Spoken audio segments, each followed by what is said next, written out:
છે પાટણના રાધનપુરનું નજુપુરા ગામ। નદીના 100 મીટરના અંતરે આવેલું આ ગામ પૂરમાં સંપૂર્ણપણે ખતમ થઈ ગયું।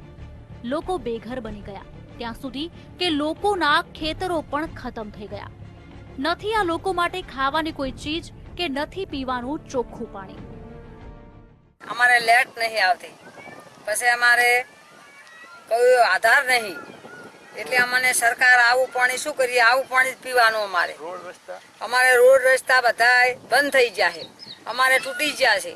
કોઈ ઘરની વસ્તીને ખાવા ઘર વખરી રહી નહીં, પછી કોઈ વસ્તીને દાણો દોણી રહ્યું નહીં। જે આ મકાન પડી ગયા છે, પછી જો તરત લાઇટ આવી જાય, રોડ થાય, પાણીની સગવડ થાય ને કે રોગ ભયંકર ફાટી નીકળશે આવી શકે। માલ ધોળનું શું છે? માલ ધોળનું તો જાનહાની તો ખૂબ થઈ છે કે જે આજે કોઈને ખેંચી ગયા છે, સુધી કોઈ મળ્યા નથી।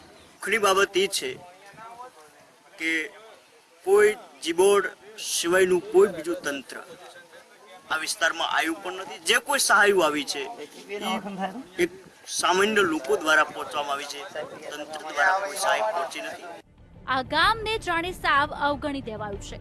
આ ગામથી 5 કિલોમીટર દૂર શેરગઢ ગામે તંત્ર સર્વે કરીને જતું રહ્યું, પણ આ ગામ સુધી આવવાની તસ્દી પણ ન લીધી।